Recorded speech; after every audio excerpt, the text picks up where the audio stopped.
আজি অকলে গুচি গ'লা যে ক্লাছৰ পৰা। দুপৰীয়া বিচনাত পৰি থাকোঁতেই সন্ধ্যাৰ মোবাইলত মেছেজ আহিছিল। তাৰ আগতেও অভিমন্যুই ২-৩বাৰ ফোন কৰি আছিল তাইলৈ। তাই ৰিচিভ নকৰিলে। কিয় কৰিব? তাইক এৰি সি পৰীক আনিছিল নহয়। পৰীৰ লগতে কথা পাতক। খঙতে হোৱাটছআপটো খোলাই নাছিল তাই। অভিমন্যুৰ মেছেজৰ ন'টিফিকেশ্যন দেখিও চোৱা নাই। পিছে এতিয়া অনুৰণৰ মেছেজটো দেখি খুলিলে তাই। নাই, এনেই। তাইৰ ক'বলৈ মন নগ'ল। অভিমন্যুৰ ওপৰত খং নহয়। সি আকৌ সুধিলে। একো নিদিলে তাই। বাট সি পৰীক উঠাই অনা নাছিল। নিজে আহি বহিছিলহে তাই। হ'ব, তুমি তাৰ লয়াৰ হ'ব নালাগে। সিয়ে শিকাইছে চাগে এইবোৰ তোমাক। মোক বিশ্বাস নকৰা। মই জানো তোমাক ফাঁকি দিম? তাৰ মেছেজটো দেখি ৰৈ গ'ল সন্ধ্যা। এৰা, সি জানো তাইক ফাঁকি দিব? নাই, নিদিয়ে। কিয় নিদিয়েনো? কোননো তাই? নিদিয়ে আৰু। তাইৰ ভাল বন্ধু যে, সেইকাৰণে চাগে। বন্ধু? অঁ, বন্ধুৱেইতো। এৰা, হয় চাগে। কিছুমান প্ৰশ্নৰ উত্তৰ নাথাকেই চাগে। যি হওক, অনুৰণৰ কথা শুনি অভিমন্যুৰ প্ৰতি খং কমিল তাইৰ। তাই ফোন লগালে তালৈ। মই কিবা সেইজনীক ইচ্ছা কৰি আনিছিলোঁ নেকি? তই যে একো নুবুজাকৈয়ে মোক বেয়া পাই আছ। ফোনটো ধৰিয়েই ক'লে সি। মাতটোত যেন অকণমান মৰম, অকণমান অভিমান। তইনো মোক প্ৰথমতে কিয় নুঠালি চাইকেলত? তাইও সেইটো সুৰতেই ক'লে। মই জোকাইছিলোঁহে তোক। বেলেগক তেনেকৈ নজোকাও নেকি কিবা? মুখখন যেন ফুলি আছিল তাৰ। বেয়া লাগিল সন্ধ্যাৰ। তাইও কিয় একো ভাবি নাচাই তাক নমতাকৈ আছিল বাৰু। কেইবাৰ যে ফোন মাৰিছিল সি, কিমানটা যে মেছেজ কৰিছিল। হ'ব দে আৰু, আজিৰ পৰা নুঠাবি বেলেগক। তাই ক'লে। তইও এনেকুৱা নকৰিবি কিন্তু। কথা চথা নাপতাকে। সি যেন এতিয়াহে সহজ হৈছিল। হ'ব দে, আবেলি চকলেট এটা খুৱাই দিবি মোক, হাঁহি হাঁহি ক'লে সন্ধ্যাই। পাগলী বুলি ফোনটো কাটিলে সি। মনটো মুকলি যেন লাগিল তাইৰ। হয়তো তাৰো। বিচনাত পৰি চকুকেইটা মুদি দিলে সন্ধ্যাই। আবেলি লাইব্ৰেৰীলৈ বুলি ওলাল সন্ধ্যা। পৰীক্ষা পালেহিয়েই। ভয়টোৱেই লাগি থাকেচোন তাইৰ। অভিমন্যুটোৱে চিট ৰাখি থৈছে লাইব্ৰেৰীত। তাই লৰালৰিকৈ ওলাই আহিছে। ভিতৰলৈ যাওঁতেই হঠাৎ বুক ৰিটাৰ্ণ কৰা ডেস্কখনৰ ওচৰতে ময়ূৰক দেখি ৰৈ গ'ল সন্ধ্যা। ওচৰলৈ গৈ কিতাপকেইখন দেখি আৰু আচৰিত হ'ল তাই। অনুৰাধা শৰ্মা পূজাৰীৰ হৃদয় এক বিজ্ঞাপন আৰু কাঞ্চন।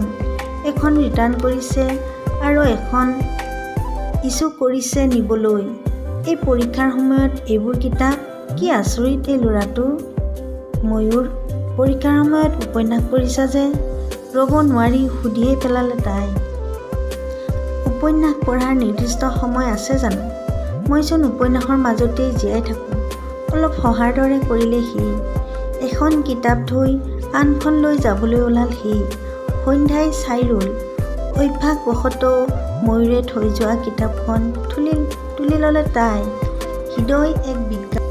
তাইও ভাল পায় উপন্যাস, কিন্তু ময়ূৰৰ দৰে নহয়। কিতাপখন চাই থাকোঁতেই হঠাৎ কিতাপৰ মাজৰ পৰা ওলাই পৰিল এটা সৰু মৰা পাখি। এইটো কাৰ বাৰু? ময়ূৰৰ নহয়তো। হাতত পাখিটো লৈ খৰ খোজেৰে ওলাই আহিল তাই। ময়ূৰ লাইব্ৰেৰী পাৰ হ'বলৈ লৈছিলেহে। তাই চিঞৰিলে তাক। এইটো তোমাৰ নেকি? পাখিটো দেখুৱাই সুধিলে। কিতাপখনৰ মাজতে আছিল।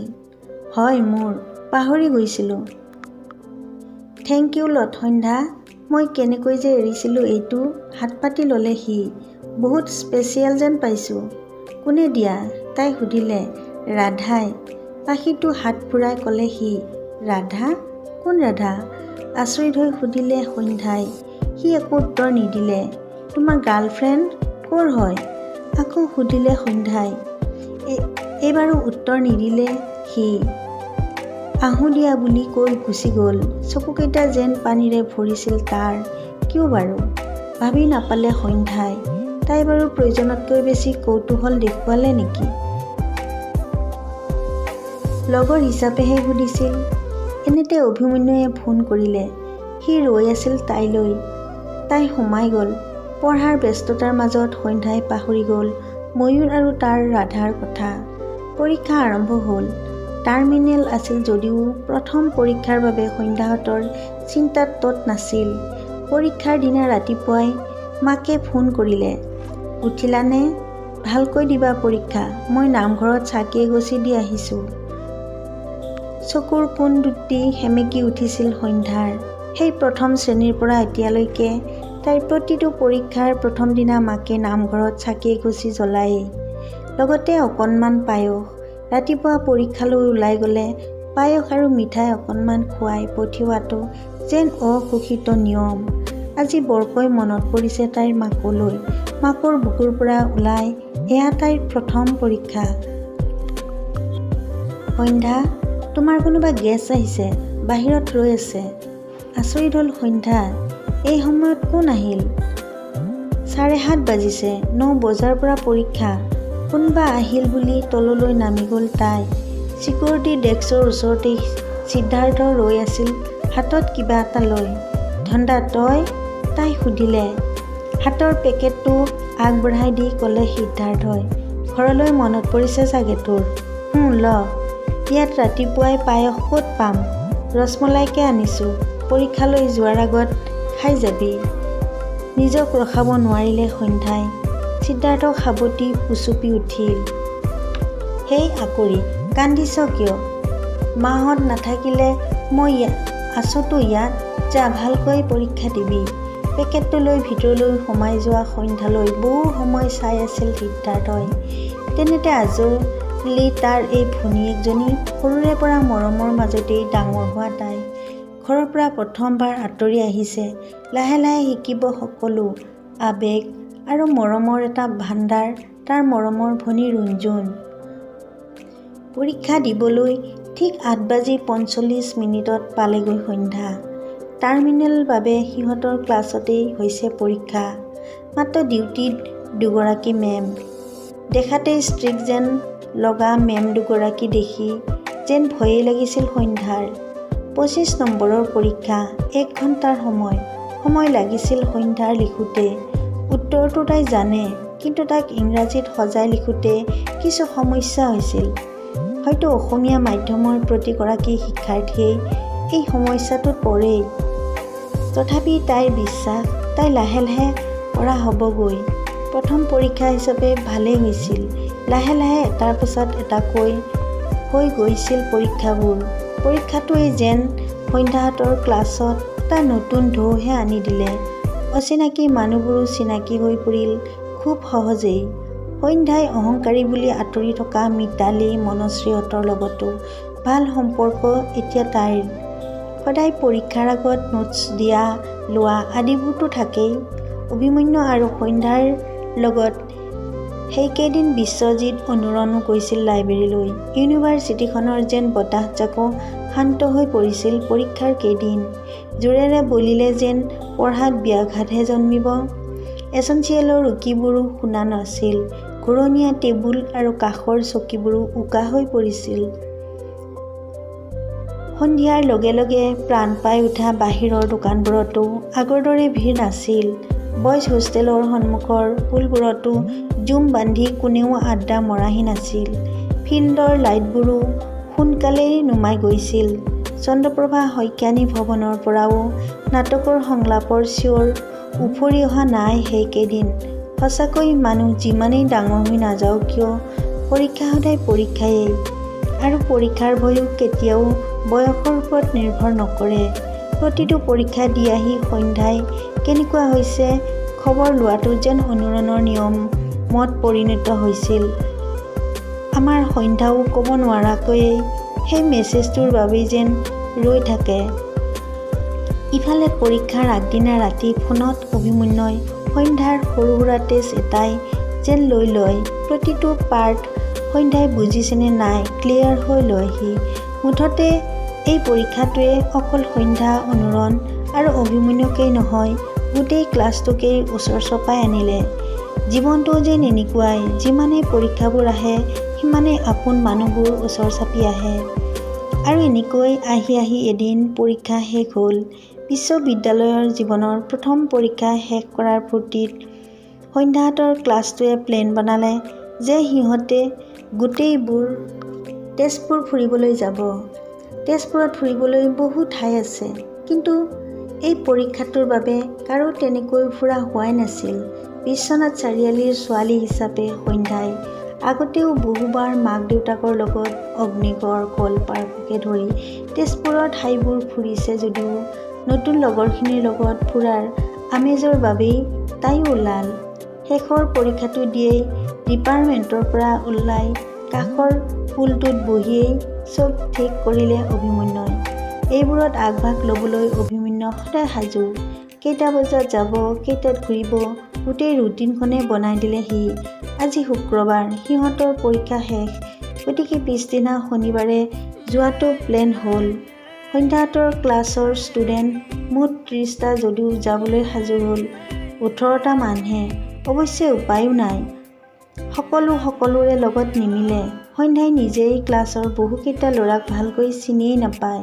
সিহঁতৰ ধৰণ-কৰণ দেখিয়েই বেছিভাগেই আঁতৰি থাকে। ঐ, তোৰ সেই প্ৰেৰণাকো লগ ধৰোঁ নেকি যাবলৈ? শেষৰ পৰীক্ষাটো দি ডিপাৰ্টমেণ্টৰ পৰা ওলাই হোষ্টেললৈ আহি থাকোঁতেই অভিমন্যুক সুধিলে সন্ধ্যাই। কোন প্ৰেৰণা? নজনাৰ দৰে ওলোটাই সুধিলে সি। ইচ হ'ব, এক্টিং নকৰ। খুব ফোনত কথা পাতিছিলিচোন। এতিয়াহে মনত পৰিল অভিমন্যুৰ। অ' সেইজনী? ধুৰ, এনেইহে পাতিছিলোঁ, আজিকালি নাপাতো, বাদ দিলোঁ।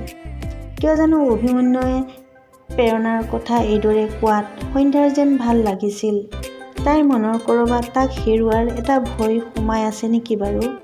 ধুৰ, কি যে কথা কিছুমান ভাবে তাই। এই বলিয়াটোক লৈ ইমান চিৰিয়াছ কথা ভবাটো মূৰ্খামিৰ বাহিৰে আন একো নহয়। ৰাতি ভাত খাই হোষ্টেলৰ নিয়মীয়া আড্ডা সামৰি অনুৰণলৈ মেছেজ কৰিলে সন্ধ্যাই। ঐ, কাইলৈ ওলাবি দেই, ময়ো যাম। ওলাম বাৰু, পিছে আজি মই নোকোৱাকৈয়ে ক'লা যে নিজেই যাম বুলি। এটা হাঁহিৰ ইমোজিৰে অনুৰণৰ উত্তৰ। সি যেন তাইৰ মেছেজটোৰ বাবেহে ৰৈ আছিল। মেছেজটোৱে কঢ়িয়াই অনা হাঁহিৰ ফাকুখিনিৰ মোবাইলত আঙুলিৰে বোলালে সন্ধ্যাই। মই নগ'লে ক্লাছলৈ নোযোৱা যেতিয়া আগতীয়াকৈ কৈ দিছোঁ আৰু। ক্লাছতহে নাযাওঁ, পাৰ্ক যামতো, বেলেগ ছোৱালী যাব নহয়। অনুৰণৰ মেছেজটোত হাঁহি উঠিল সন্ধ্যাৰ। তাই নিজেই উপযাচি মতাৰ পাছতো তাৰ মাতিবলৈ লাজ। এতিয়া আকৌ পাৰ্কত ছোৱালী চাব যোৱাৰ কথা কয়। হাঁহি হাঁহিয়ে লিখিলে তাই। তুমি তাৰমানে পুৰা ছোৱালীৰ লগত লাইন মাৰিম বুলিয়ে ওলাইছা আৰু নহয়? একদম চাবা তুমি। কিবা কিবি কৈ গৈছিল সন্ধ্যাই। অনুৰণেও মাজে মাজে হাঁহিবোৰৰ মুখত বিয়পি পৰিছিল। কোনেও নজনাকৈ এটি কাহিনী লাহে লাহে মেছেজতেই আৰম্ভ হৈছিল।